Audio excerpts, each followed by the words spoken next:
Hello বন্ধুরা, তো সবাইকে বিকেলের শুভেচ্ছা। তো তোমরা সবাই কেমন আছো? তো আবার একটা আমি ছোট্ট মিনি ব্লগ নিয়ে তোমাদের সাথে নিয়ে আসলাম, তোমরা কেউ কিন্তু স্কিপ করবে না।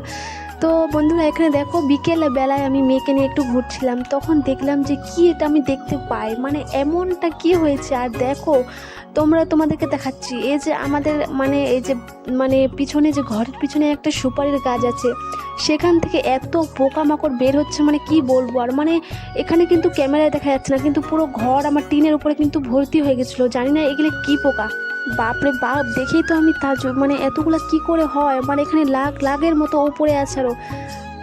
আমি তো বুঝতে পারছিলাম না যে এই যে গাছটা আছে এটা কিন্তু ভালোই, তো এই গাছের ভিতর থেকে বার হচ্ছে, কিন্তু ওই ভিতরে কিন্তু এত পোকামাকড় ছিল কিভাবে।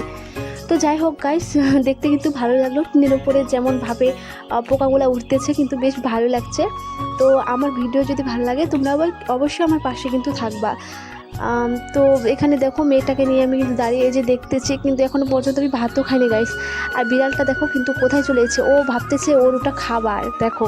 আর আমি ডাকলাম বলে বিড়ালটা কিন্তু চলে আসলো। তো গাইস এখানে কিন্তু হয়ে গেল বিকেলের দেখতে দেখতে পোকামাকড়গুলো হয়ে গেল এখানে, একটু সন্ধ্যা সন্ধ্যা টাইপের। তো সন্ধ্যা সন্ধ্যা টাইপের এই যে দেখলাম যে ভাত কিন্তু দিনের ভালোই ভাত আছে, যেহেতু আমরা এখন 4জন রয়েছি। তো ওরা নাই, আমার ভাসুর গেছে ওর শ্বশুর বাড়ি। তো এখানে মা বললো যে কয়টা রুটি করাটা ভালো হবে, যেন ভাত ছেড়ে। তো মা আমাকে এটাই বললো যে ভাত তো আছে, ভাত তো রয়েছে, ভাতের কোনো দরকার নাই, কয়টা রুটি বানালে হয়ে যাবে। তারপর দোকান থেকে দেখি শ্বশুরমশাই ডিম নিয়ে আসলো।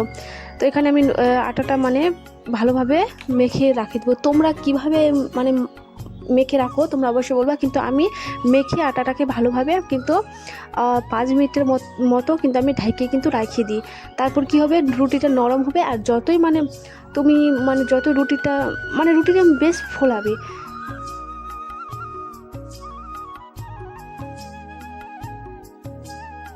তো আমার প্রিয় বন্ধুরা, আমার ব্লগ কি তোমাদেরকে দেখতে ভালো লাগলে তোমরা শুধু একটা আমাকে কমেন্ট করো, আমি তাতে কিন্তু অনেক হ্যাপি থাকবো যে না, আমার ইউটিউব থেকে কেউ আমাকে কমেন্ট করছে। আমার মতো যারা ছোটো মোটো ক্রিয়েটার আছো তাদের ব্যাপারে এই একটা কমেন্ট যে আছে, একটা কমেন্টে কিন্তু খুব বড় একটা ব্যাপার। আমার মতো যারা আছো তারা কিন্তু বুঝতে পারবে। তো বন্ধুরা, আমার ওই চ্যানেলে কিন্তু অনেক সাবস্ক্রাইবার ছিল, কিন্তু এখন আর এই চ্যানেলে কিন্তু সাবস্ক্রাইব হচ্ছে না। তো আমি বলবো না, তোমাদের যদি ভাল লাগে আমার ভিডিও তোমরা অবশ্যই আমার পাশে দাঁড়াবো, আমি এটাই বলবো সব সময়। তো এখানে আমি আটাটা ভালো মতো মেখে টেখে আমি কিন্তু এই যে ভালোভাবে কিন্তু ঢাইকে রেখে দেবো। এটা কিন্তু 5 মিনিটের জন্য আমি রেখে দিলাম। তো বরমশাই বললো যে ডিমটা একটু মাখা মাখা টাইপের করবা, কিন্তু ও যেহেতু ঝোল পছন্দ করে না, মাখা মাখা সব তরকারি কিন্তু মাখা একটু বেশি পছন্দ করে, শুধু মাংসটা ঝোল হলে ওর ভালো। আর এমনি থেকে চিকেন টিকেন যা কিছু না আছে ওর মাখাটাই বেশি পছন্দ। তো এখানে যেহেতু রুটি আছে আবার দিনের ভাত আছে, তো ডিমের ঝোল করলে ভালো হবে। তো মা বললো যে ডিমের ঝোলটাই করব। তো বরমশাই তো একদম না করে দিল যে ও খাবে না। তো দেখছি ও কেমন না খায় ঝোল সবজিটা ভালোই হলে তো হলো। তো মা এখানে বললো যে কয়টা পেঁয়াজ রসুন এগুলা আমাকে মিক্সচারে কিন্তু মিক্স করে দে।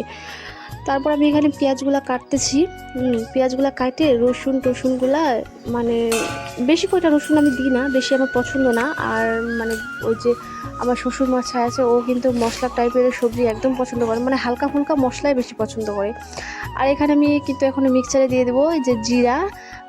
তো মা বললো কয়টা শুকনো লঙ্কা দিতে, আমি বললাম থাক, শুকনো লঙ্কা দিতে হবে না, যেহেতু লঙ্কা গুঁড়া আছে, তো গুঁড়াটাই বেটার হবে। আর মিক্সারে না শুকনো লঙ্কা পিষতে অনেকক্ষণ সময় লাগে, যে বীজগুলো থাকে ওগুলো কিন্তু থেকে যায়। তারপর এখানে ভালো মতো আমি মিক্সচারে কিন্তু ওই যে জিরা কয়েকটা আমি শুকনো লঙ্কা নিতে চাইলাম, কিন্তু মা বললো যে নিয়ে নে। আমি তো চাইলাম না, তাও 2টা দিয়ে দিচ্ছি, 2টাই শুধু দিয়েছি। আর আদা আর কয়েকটা রসুনেরই আমি কিন্তু মিক্সচারে মিক্স করে নেব এখন। তো মিক্স করে আমার দেখছি যে জল লাগবে গাইস, কেমন মিক্সচারটা ধ্যাঁ করতেছে। তো মিক্সারে এখানে জল দিয়ে আমি মশলাটা কিন্তু বেটে দিলাম। তো মাকে দেখছি যে ডিম আলুগুলো কিন্তু সিদ্ধ হয়ে গেল। তারপর মেয়েকে নিয়ে একটু ঘরে গেলাম, দেখলাম যে আমার রুটিও হয়ে গেল আর কিন্তু ডিমের ঝোলটাও হয়ে গেল। তো কেমন লাগলো গাইস তোমরা অবশ্যই আমাকে